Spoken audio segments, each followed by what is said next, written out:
causes and events leading up to our entry into the war. Well, what are the causes? Why are we Americans on the march? Is it because of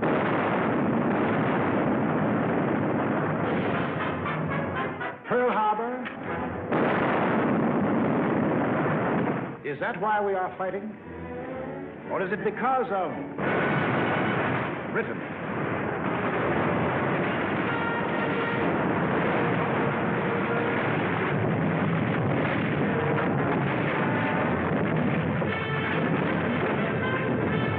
France?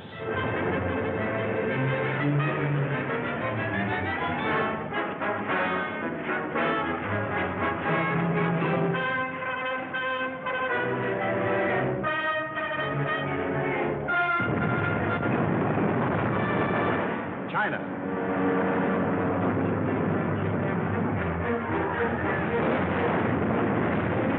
Czechoslovakia?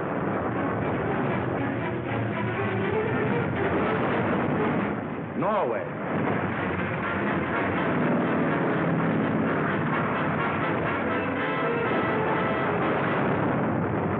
Poland?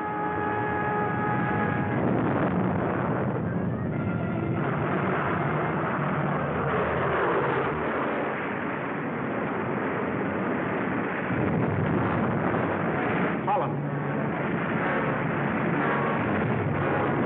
Greece?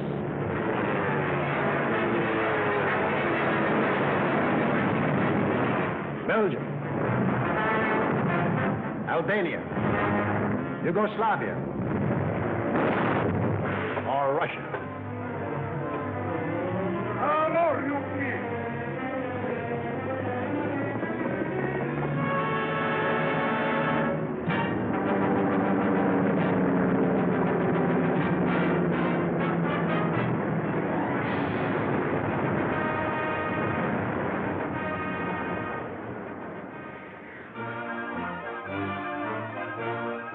Just what was it made us change our way of living overnight? What turned our resources, our machines, our whole nation into one vast arsenal, producing more and more weapons of war instead of the old materials of peace?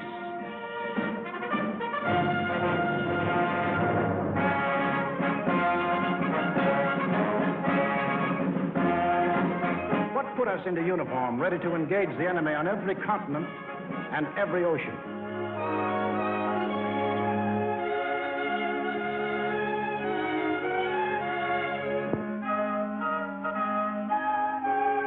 What are these two worlds of which Mr. Wallace spoke? The free and the slave. Let's take the free world first, our world.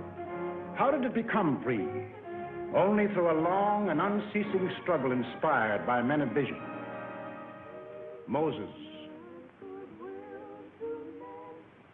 Muhammad, Confucius,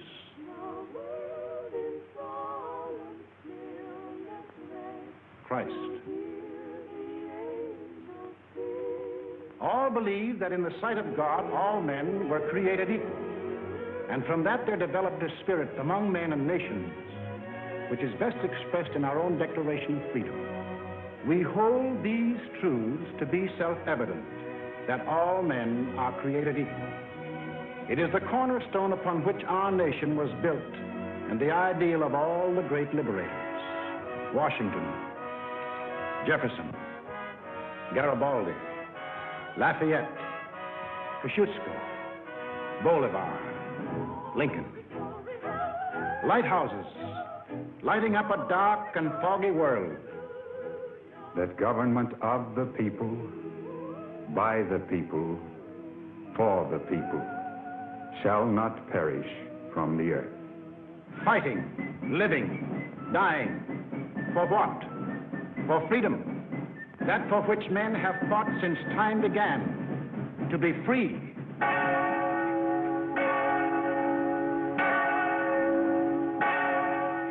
Is life so dear or peace so sweet as to be purchased at the price of chains and slavery? Forbid it, Almighty God. I know not what course others may take, But as for me, give me liberty or give me death. But what of this other world? Here, men insisted that progress lay in killing freedom. Here, they were putting out the lighthouses, one by one. Here, the march of history was reversing itself. In Italy, it began when an ambitious rabble-rouser set his followers marching on Rome. The country, like every other country after the last war, was torn by political unrest, hard times, unemployment. Two courses were available to the Italian people. They could solve their problems in a free, democratic way, or they could let someone else do the solving for them. They made the tragic mistake of choosing the second course. They put their trust and faith in this one man. They believed he represented them. Actually, he planned to betray them for the selfish interests of himself and the group back of him, just as he had earlier betrayed those who first supported him. In Germany, another and even more forceful demagogue set his followers marching from the Munich beer hall. He too had the sinister opportunity to take advantage of post-war chaos.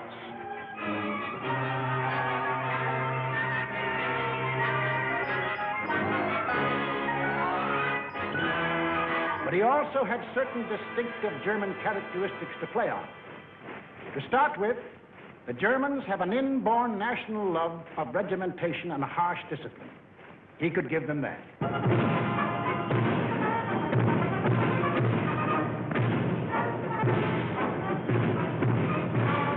The German army, and through them the people, had never acknowledged German defeat in the last war and were anxious for revenge.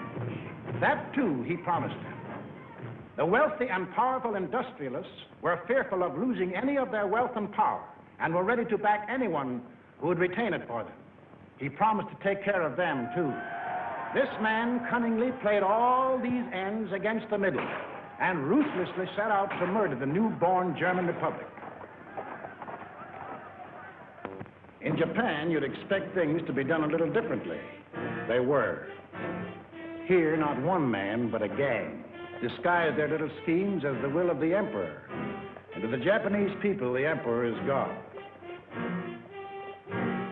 Taking advantage of their fanatical worship of the god emperor, it was no great trick to take away what little freedom they had ever known. Yes, in these lands, the people surrendered their liberties and threw away their human dignity.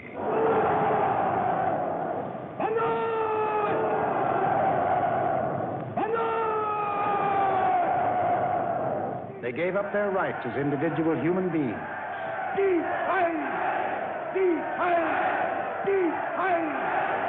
became a part of a mass, a human herd.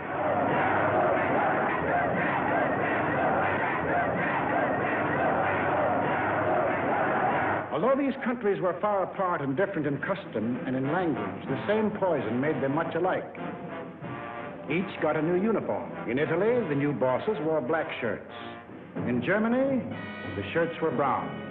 In Japan, they hid behind the uniform of the army. But really, they belonged to a sinister, secret society.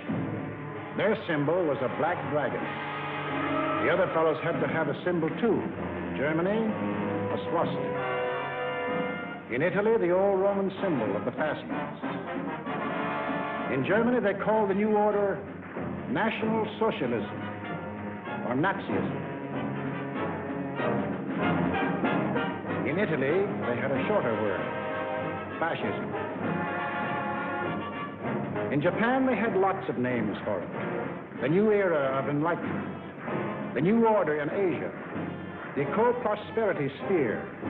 But no matter how you slice it, it was just plain old-fashioned militaristic imperialism. The Japs would get the prosperity, and the others would get the coal. They say trouble always comes in threes. Take a good close look at this trio. Remember these faces. Remember them well. If you ever meet them, don't hesitate. Der eine wahrhaftige Weltanschauungspartei sein. Und zweitens, Sie wollten, Herr, Stop thinking and follow me, cried Hitler. I will make you masters of the world. And the people answered, Heil!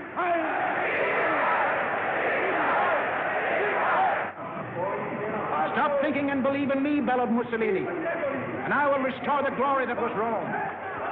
And the people answered, Duce, Duce. Stop thinking and follow your God Emperor, cried the Japanese warlords, and Japan will rule the world. And the people answered, Banzai, Banzai. Each system was alike in that the constitutional law-making bodies gave up their power.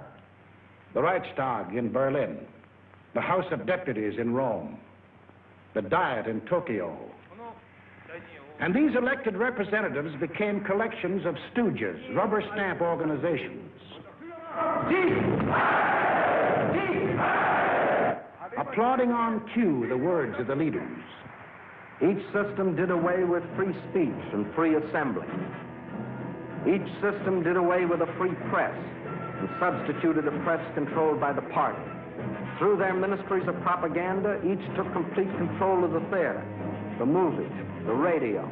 Every cultural activity and every channel of information was controlled by the most important members of the party.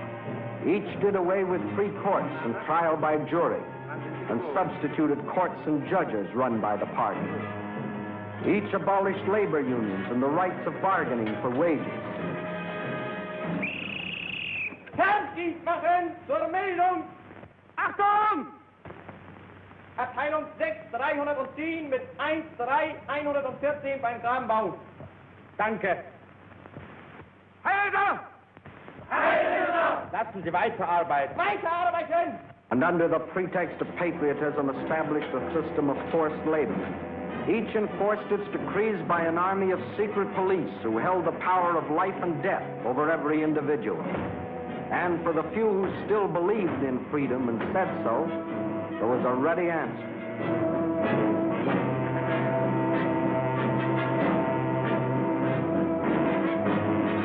Con una mazza si può imporre silenzio ai più grandi intelletti del mondo. The greatest intellect in the world can be silenced with this. That is an exact translation of the words these black shirts cheer so lustily. Sage nur so viel. Wenn ich das Wort Kultur höre, dann greife ich schon nach meinem Revolver. Whenever I hear anyone mention the word culture, the first thing I do is reach for my gun. Yes, they had the answer. The blackjack and the gun.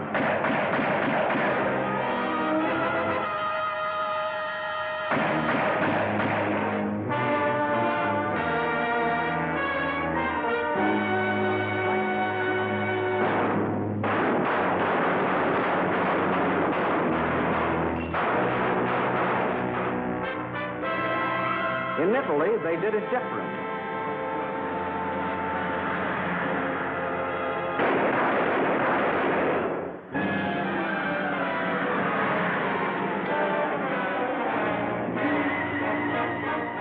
While in Japan,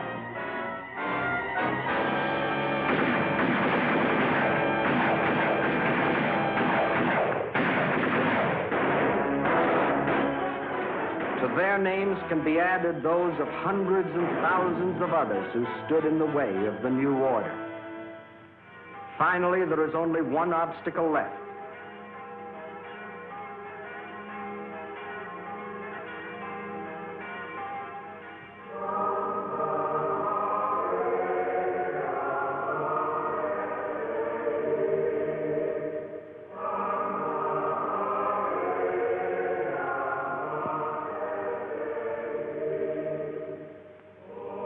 The word of God and the word of Führers cannot be reconciled.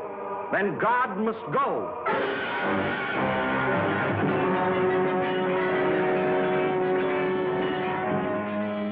I am absolutely clear in my own mind, and I think I can speak for the Führer as well, that both the Catholic and Protestant churches must vanish from the life of our people. Thus spoke Dr. Alfred Rosenberg. And if you have any doubt that he spoke for his Führer, here's what happened.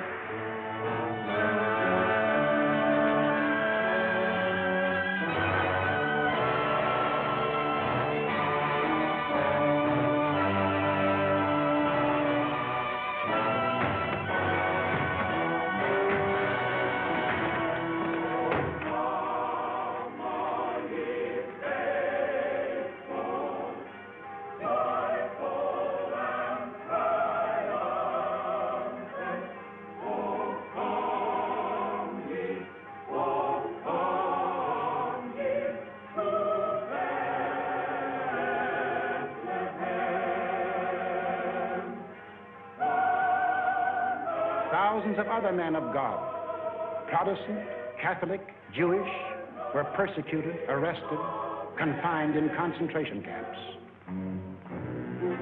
Our Führer is the intermediary between his people and the throne of God. Everything the Führer utters is religion in the highest sense. It is only on one or two exceptional points that Christ and Hitler stand comparison. For Hitler is far too big a man to be compared with one so petty.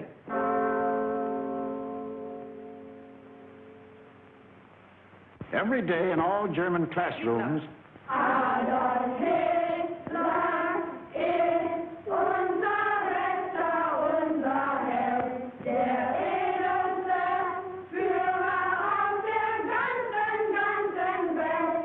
Für Hitler leben wir und wir sterben gerne wir. Für den Führer bis zum Tod, denn er ist unser Gott. yes, take children from the faith of their fathers and teach them the state is the only church, and the head of the state is the voice of God.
That was the way of life, or better, the way of death, in that other world.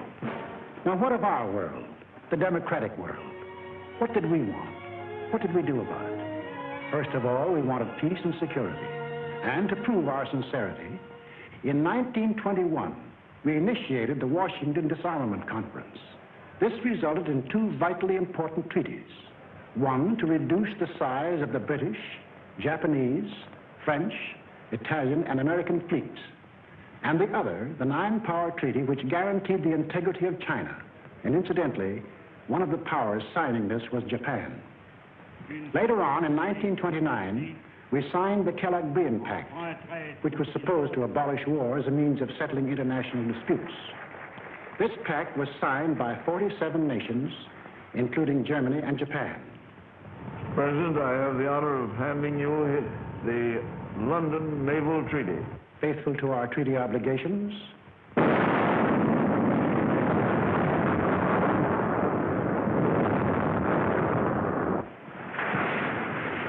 we scrapped more than 60% of our naval tonnage, and our army was reduced to a standing force of 136,000 men, smaller than that maintained by the little state of Romania. We let our hopes for peace become so strong that they grew into the determination not to fight unless directly attacked. We let ourselves be influenced by those who said that we could find security through isolation. The confusion in our way of thinking is apparent in the slice of public opinion as it appeared in Pathé News in 1939.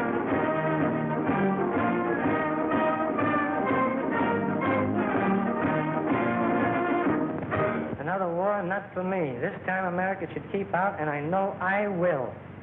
If war breaks out in Europe, I think that this country should heed the advice of its first president and avoid all foreign entanglements. I haven't the slightest idea of European affairs. In the event of war in Europe, I think we should stay out of it entirely. And all our efforts should be made to keep out of the fight. Let Europe fight her own battles. They mean nothing to us. We should mind our own business. By all means, no. Yes, fight. No. No. Yes. If my country calls, yes. No.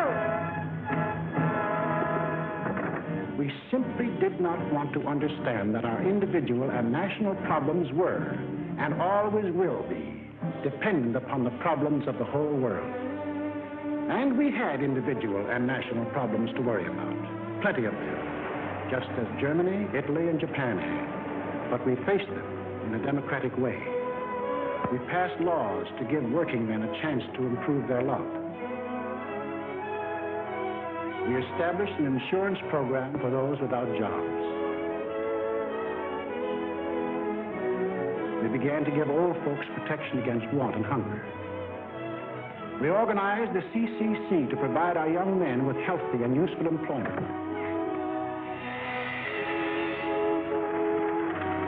A federal works program came into being and changed the face of our nation with new roads, bridges, schools.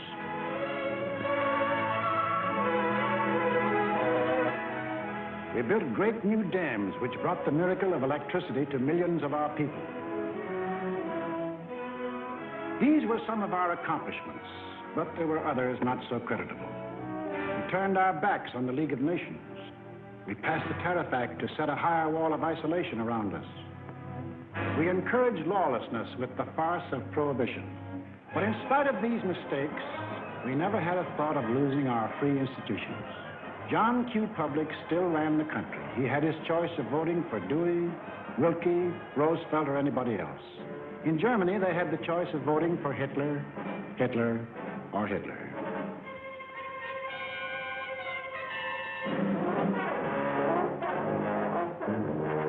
Over here, John Q. still read what he pleased. And although he heard of books being burned in other countries, he would have laughed if anyone had told him his books would ever be burned.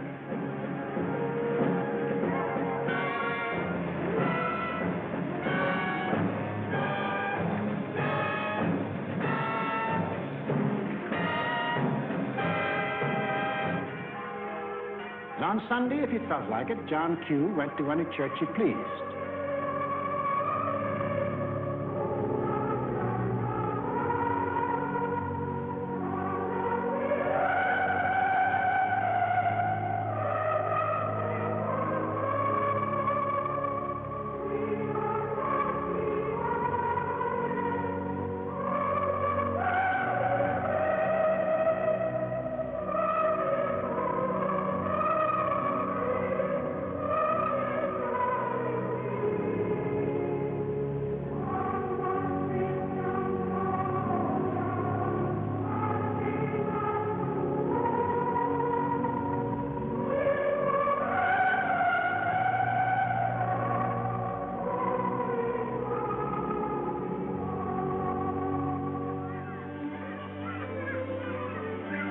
most of all, he got a kick out of seeing his kids grow up.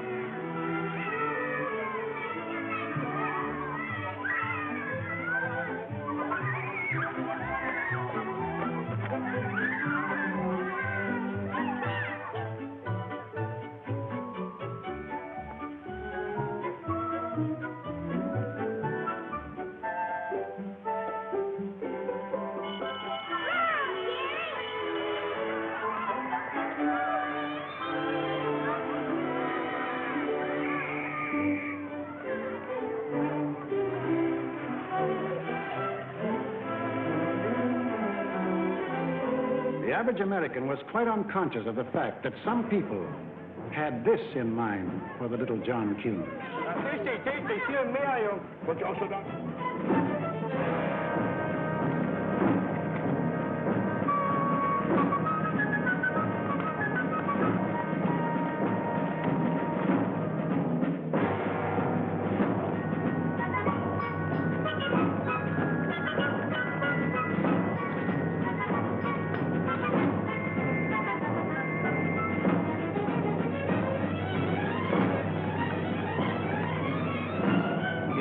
While their children were being trained to kill, John Q's kids were giving their pennies to help them have life.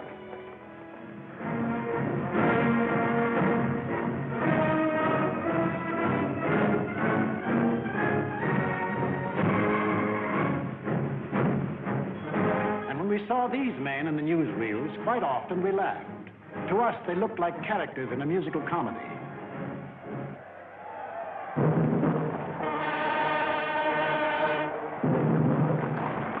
But they weren't comic. They weren't funny. They were deadly serious.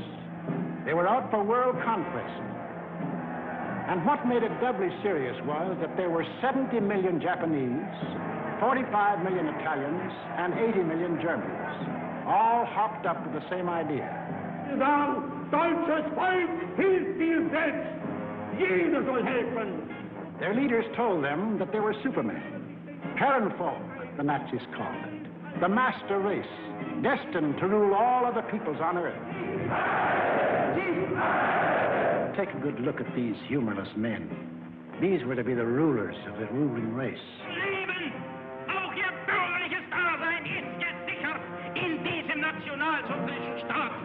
Obey us blindly, and you will attain your rightful place in the world. All other people will be your slaves. That's what they promised them. That Americans, Chinese, Russian, South Americans, all free peoples would work for them and make them rich. And how they ate it up.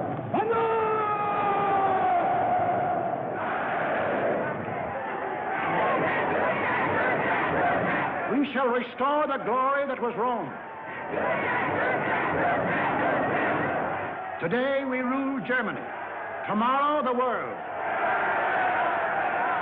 The Pacific is ours.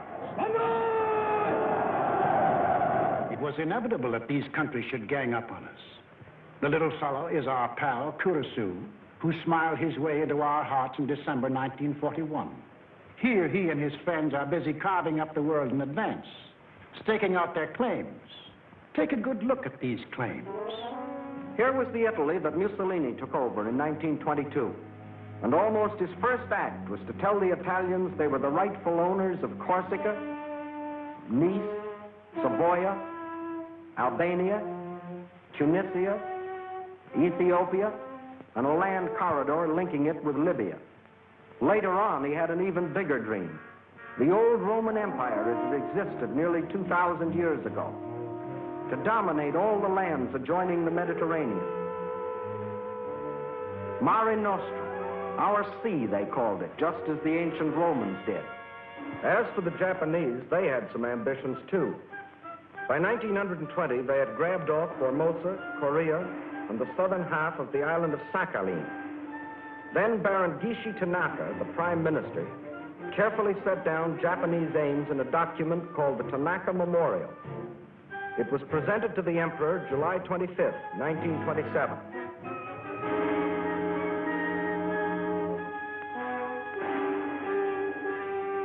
Here was their dream. Manchuria for raw materials, China for manpower, Then a triumphant march through Indochina, Siam, Burma, India, the East Indies, and on through Australia and New Zealand. And in the north, all they claimed was that part of Russia east of Lake Baikal. That was to be the new order in Asia. Then the Japs would move eastward to crush the United States and really start their co-prosperity sphere. Now take a look at the fight the Nazis reserved for themselves. Here's the Germany Hitler walked into. And here's what he wanted. First, Europe under his complete political or economic control, leaving Mussolini a share of the loot if he behaved himself. Then the drive to the east, through the rich oil lands of Iran and Iraq, into India. Another push south through Africa. Then from Dakar, jump off to meet the honorary Aryans who were to move in on South America through the Pacific. At the same time, start across from the Scandinavian countries to hook up with his buck-toothed pals coming over from Siberia to join in the conquest of the United States. There it is, gents. All they left us was Shangri-La. And they'd claim that, too, if they knew where it was. And did they think they had a chance? Listen.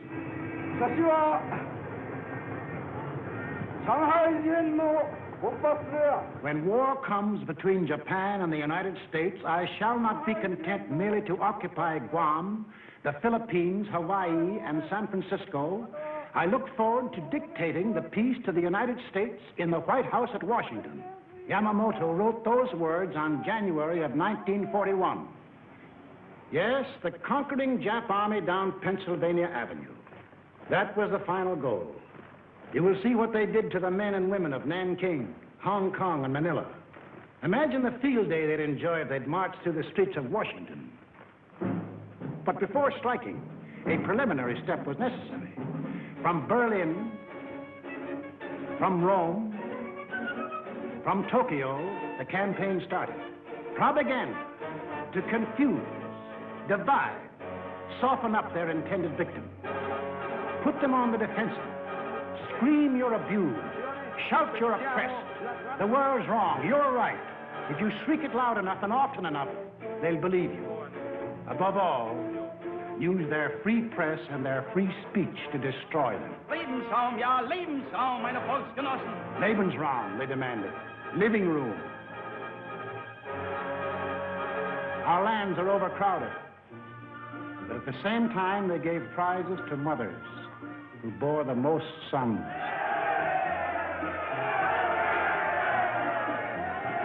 They brought together large groups of young men and young girls for human breeding.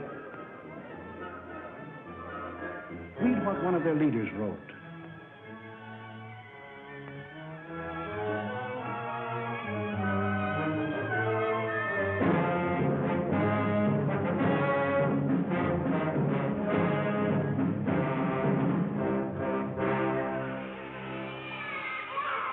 Of course, the children from this assembly line belong to the state to be scientifically trained for conquest.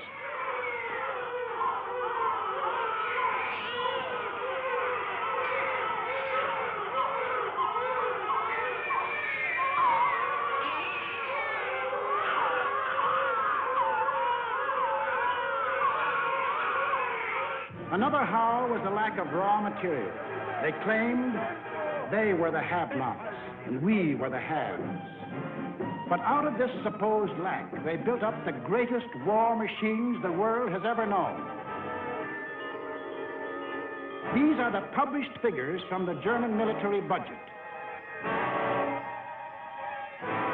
Actually, between 1933 and 1939, Hitler's program of rearmament cost more than $80 billion. The Nazis alone assembled a striking force of 30 panzer divisions, 70 motorized divisions, 140 infantry divisions, plus the Luftwaffe, the world's largest air force. And they had no raw materials. Think of the bread, the automobiles, the good things of life that the German, Italian, and Japanese leaders might have given their people if they had spent this money for peace instead of war. You know what billions we are now spending to match their military force? No. No, these arguments were all smokescreens. When war came, the democracies proved to be the have-nots, and our enemies the haves. And when war came, where did it come?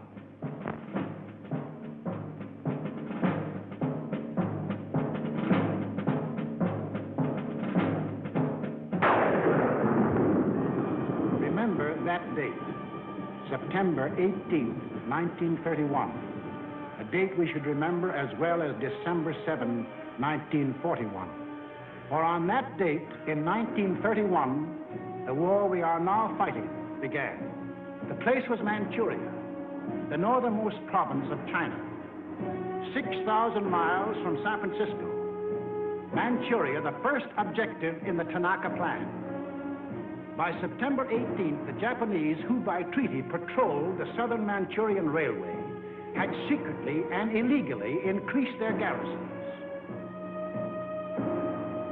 On the Korean-Manchurian border, an entire Japanese army was assembled, conveniently equipped for a winter campaign. All they needed was an excuse. They made their own. At 10:30 that night, just after the Mukden Express had passed by, a section of track was dynamited, causing damage to one rail and 2 fish plates. Japan's honor had been violated. Within half an hour, the Japanese railroad garrison launched a coordinated attack on the barracks of the sleeping Chinese army at Mukden. The slaughter was appalling. By midnight, the conveniently placed Japanese army poured across the Korean border, and the first open act of aggression, the invasion of Manchuria, was on. In 4 days, they had occupied the whole of southern Manchuria, and shortly after, the whole country. Manchuria became Manchukuo, a puppet state with an obedient stooge on the throne, Henry Puyi, a weakling whom the Japanese had prepared for the job with 7 years of women and song. In Washington, Henry L. Stimson, then Secretary of State, now Secretary of War, sent out a blistering denunciation of the attack. The League of Nations sent a committee of 5, headed by Lord Lytton and including our own General Frank McCoy, to Manchuria to investigate. In October of 1932, the committee issued its report. We found that the Japanese occupation of this large part of China was not justified on the ground of self-defense, and that the new state which had been set up was a Japanese protectorate rather than a genuine case of Manchurian self-determination. Shortly after, the League condemned Japan as an aggressor nation. À son Excellence, Monsieur Matsuoka, délégué du Japon. I call on His Excellency, Monsieur Matsuoka, delegate of Japan.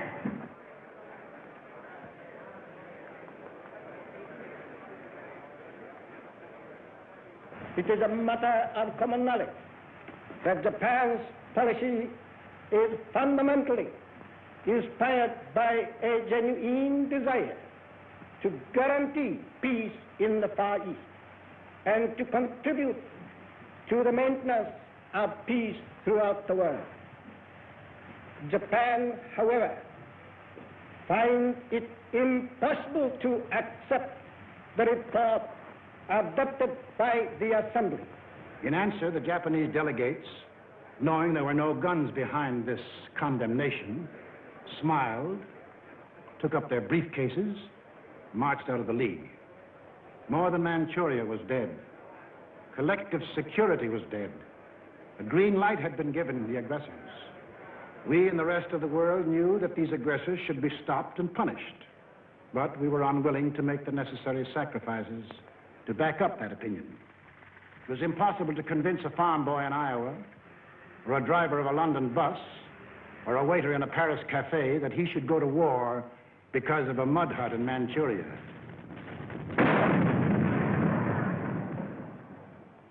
Yet the subsequent course of history makes it clear that that incident, so many miles away, is the reason that you and millions of others are in uniform today.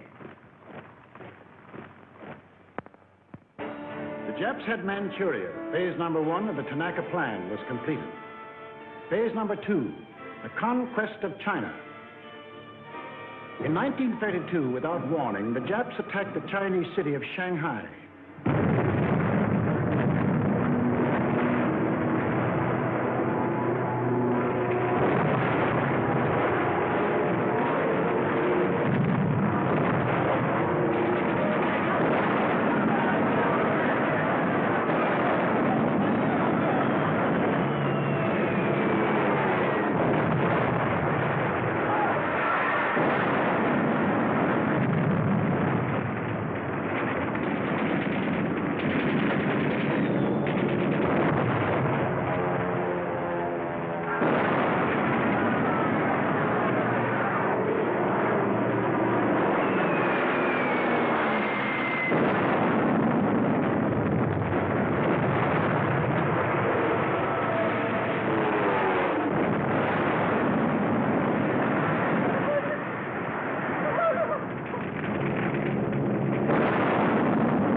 Here they met such stubborn resistance that they had to pour more than 75,000 troops into the local battle before capturing the city.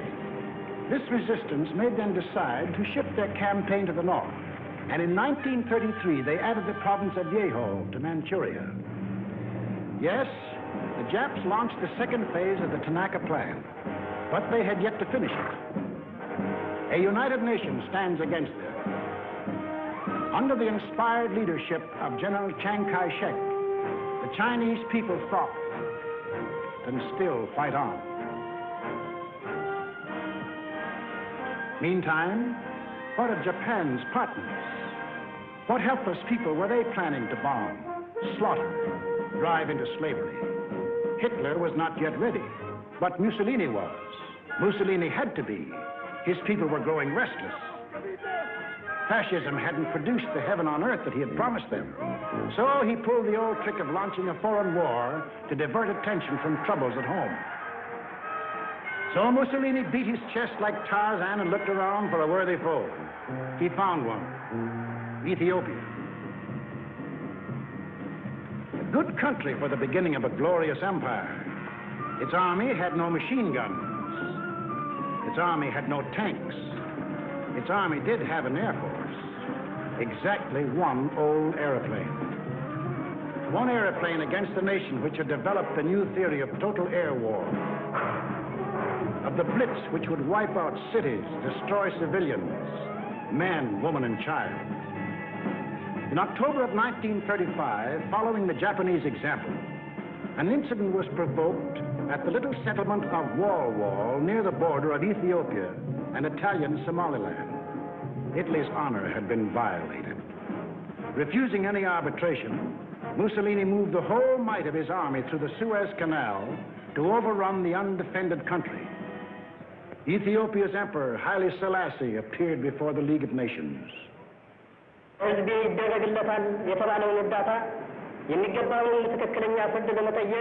I must still fight on until my tardy allies appear, and if they never come, I say to you without bitterness, the West will perish.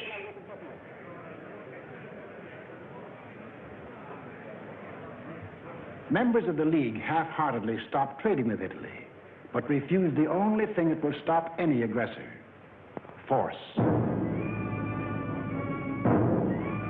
Ethiopia was left to herself. Native leaders came to pledge their allegiance.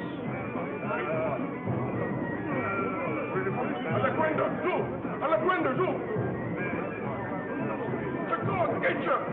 Wakamate! Wakamate! Wakamate! Wakamate! The people of Ethiopia, with their spears and bare hands, faced the guns and the tanks of the invaders, fighting desperately and gallantly to save their country from conquest.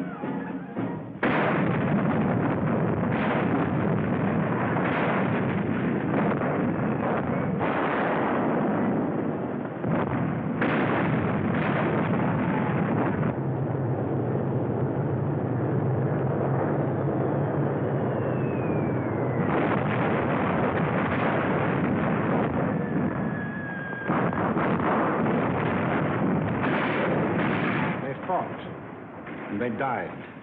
But in the end, there could be but one result. Might triumphed. Italy conquered Ethiopia. Many of our elected leaders warned us of danger. Without a declaration of war and without warning or justification of any kind, civilians, including vast numbers of women and children, are being ruthlessly murdered with bombs from the air. But we were still hypnotized by the fact that two broad oceans stood between us and the rest of the world. We didn't realize that the time when months were needed to span these oceans was ended, that the steamship had cut these months to days, and that now the whole Earth's surface could be covered in the space of hours. Yes, we were a nation that wanted peace. But we hadn't yet learned that peace for us depends on peace for all. Nobody would run the risk of war because of some mud huts and barren plains in Ethiopia, any more than we would run the risk for some similar huts and plains in Manchuria. Correctly interpreting our attitude, the aggressors were all the surer that they could get what they wanted. Japan had started on her march of conquest. Italy had begun her new empire. And now the third gangster. What about him? We'll take him up on our next film and show how he joined his partners and put in his bid. For this is what we are fighting. Freedom's oldest enemy. The passion of the few to rule the many. This isn't just a war. This is a common man's life and death struggle against those who would put him back into slavery. We lose it, and we lose everything. Our homes. The jobs we want to go back to, the books we read, the very food we eat, the hopes we have for our kids, the kids themselves. They won't be ours anymore. That's what's at stake. It's us or them. The chips are down. Two worlds stand against each other. One must die, one must live. 170 years of freedom decrees our answer.